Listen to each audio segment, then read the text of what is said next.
Good evening everyone, welcome back to your beloved Drawback chess speedrun series, the series that I always reveal my drawback just to prove that I'm not a coward.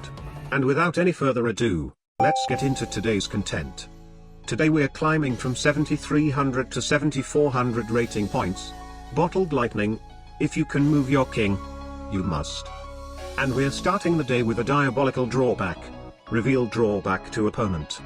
So I must not move anything near my king. As soon as my king can make the first move, then it is a one-man army. Knight f3. d5. c3. Trying to control as much center as I can. Bishop f5. Aha. That is threatening bishop c2 attacking my queen. If my queen takes, then I will have to move my king back and forth forever. But if my queen doesn't take, then he can take my queen and it's the same thing all over again. I have to prevent this. Knight a3. e5. Okay, that opens up his other bishop to remove my knight, and then bishop c2 is available.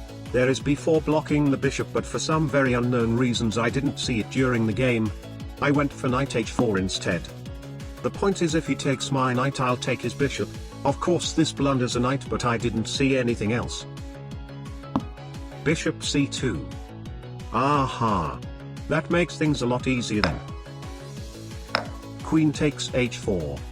Queen f2 is forcing my king to move. g3. Bishop c5. And sadly there is no good way I can defend the bishop. Let's just take the queen. Knight c6. Wait.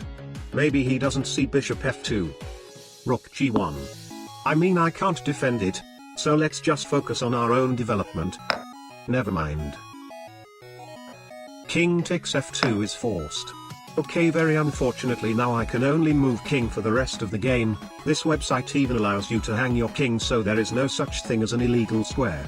I'll just show you the fast version of the game instead.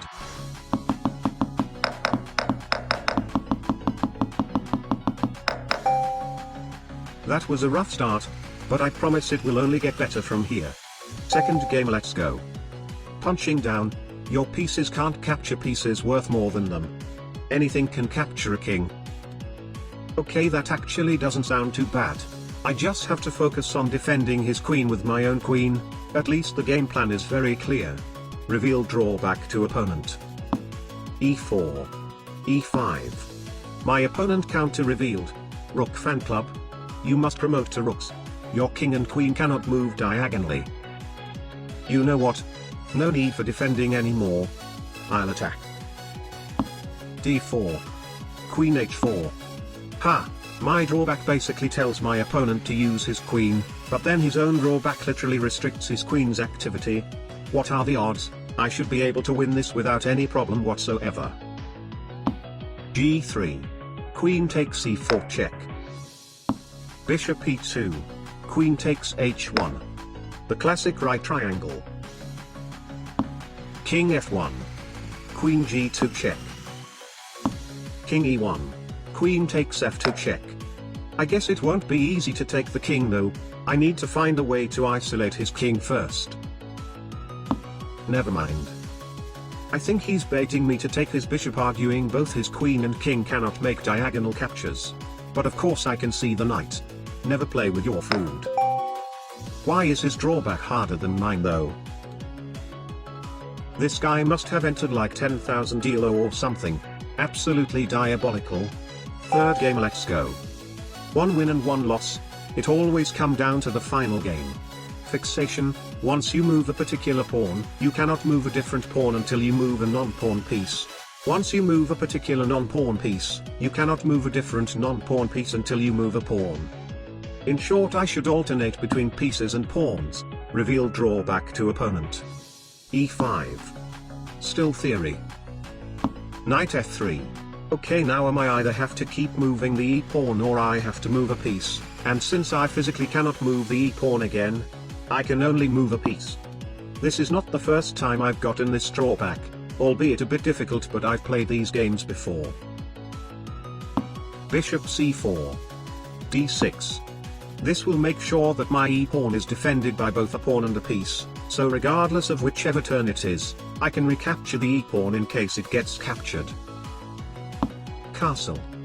Bishop e7. d3. I don't want any crazy tactics. h6 just to be safe. a4. Knight f6. a5. a6. c3. Wait. Why did he move the pawn 2 times though?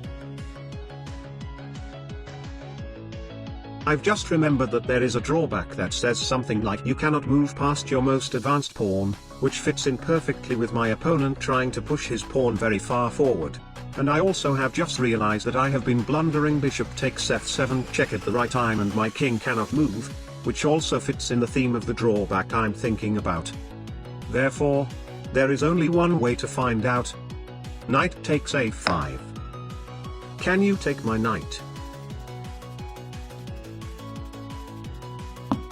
You cannot.